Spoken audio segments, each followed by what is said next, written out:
So hello everyone, welcome to our channel. তো আজকে যে রেসিপিটা হচ্ছে সেই রেসিপিটার নাম কি? Tibetan chicken thukpa. আচ্ছা, তো রেসিপিটা লম্বা রেসিপি, আপনারা দেখতে থাকুন তাহলেই বুঝতে পারবেন। চলুন দেখতে থাকুন।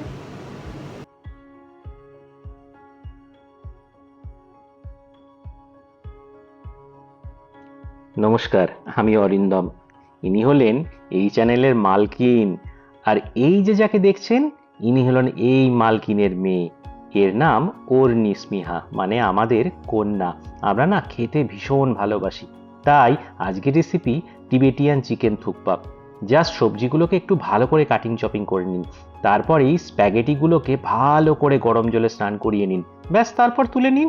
তারপরে আর কি, তারপরে বাজার থেকে যে চিকেনগুলোকে নিয়ে এসেছিলেন সেই চিকেনগুলোকে ভালো করে ভেজে নিন বাটারের সাথে, একটু গোলমরিচ আর একটু তেজপাতা সহযোগে। তারপরে চিকেন স্টকটা তৈরি করে নিন। 3 লিটার জলকে জাস্ট 1 লিটার করে ফুটিয়ে নিন। এরপর বেবি কর্ন নিয়ে, তারপরে কিছু সবজি নিয়ে, মানে নানান রকমের সবজি আর কি, নানান রঙের, বিভিন্ন রঙের সবজিগুলোকে নিয়ে বাটারে দিয়ে ভালো করে টস করে নিন। বেশ ভালো করে টস করবেন, জাস্ট একটু ট্রান্সলুসেন্ট হয়ে যাবে। তারপরে স্প্যাগেটিগুলোকে বেশ তেল দিয়ে একটু স্নান করিয়ে নিন, বেশ ভালো করে স্নান করাবেন কিন্তু। তারপরে কি হবে, একটা কড়াইয়ে বাটার নিয়ে নিন, বাটারের মধ্যে একটু তেল দিয়ে দিন যাতে বাটারটা না পড়ে। তারপরে কি কি দিয়ে দেবেন, তারপরেই দেবেন রসুন, পেঁয়াজ, একটু দেবেন লঙ্কা, তারপরে দেবেন পেঁয়াজ পাতার যে গোড়ার অংশটা সেইটা দিয়ে ভালো করে ভেজে নিন। এরপরে দিয়ে দিন চিকেন স্টকটা। ব্যাস, চিকেন স্টকটা দিয়ে একটু ভালো করে ফুটিয়ে নিন। তারপরেই আবার দিয়ে দিন ওই কি যেন হ্যাঁ হ্যাঁ হ্যাঁ হ্যাঁ বিনস দিয়ে দিন। বিনস দিয়ে তারপরে যে টস করে রেখেছিলেন যে সবজিগুলোকে সেগুলোও দিয়ে দিন। তারপরে একটুখানি ফুটতে দিন। তারপরে যে চিকেনগুলোকে সেদ্ধ করে রেখেছিলেন সেই চিকেনগুলোকে শ্রেড করে নিয়ে ভালো করে দিয়ে দিন। এরপরেই কি আসবে বলুন তো, এরপরেই চলে আসবে হচ্ছে সোয়া সস। সোয়া সস জাস্ট 2 চামচ দিয়ে দিন, এতে টেস্টটাও ভালো হবে, এতে রংটাও ভালো হবে। তারপর আর কি, তারপর একটু ফুটিয়ে নিন।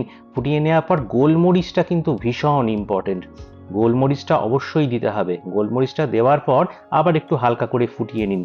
তারপরে দিয়ে দিতে হবে টমেটো কেচাপ। টমেটো কেচাপের পরেই দিতে হবে কি, কর্নফ্লাওয়ারের স্ল্যারিটা। তারপরে কি দেবেন, তারপরেই চলে আসবে ব্যাস স্প্যাগেটিটা, যে স্প্যাগেটিগুলোকে সেদ্ধ করে রেখেছিলেন। ভালো করে স্প্যাগেটিটা দিয়ে দিন, দিয়ে আবার একটু করে অল্প করে ফুটিয়ে নিন। ফুটিয়ে নেওয়ার পরেই জাস্ট পেঁয়াজ পাতার যে ওপরের অংশগুলো দিয়ে দিন। তারপরেই চলে আসবে আমুল বাটার। আমুল বাটার দিয়ে বেশ ভালো করে মাখামাখি করে দিয়ে একটু ঢাকা দিয়ে ব্যাস রেডি হয়ে গেল আমাদের টিবেটিয়ান চিকেন থুকপা। আর কি, এই তো জীবন, খাওয়া দাওয়ার নামই তো জীবন। খাওয়া দাওয়া ছাড়া আর কি আছে বলুন তো মন ভালো করার জন্য। আজকের জন্য এখানেই, ধন্যবাদ, ভালো থাকবেন। আর হ্যাঁ, অবশ্যই কিন্তু ভালো লাগলে আমাদের চ্যানেলটা সাবস্ক্রাইব করবেন। Thank you.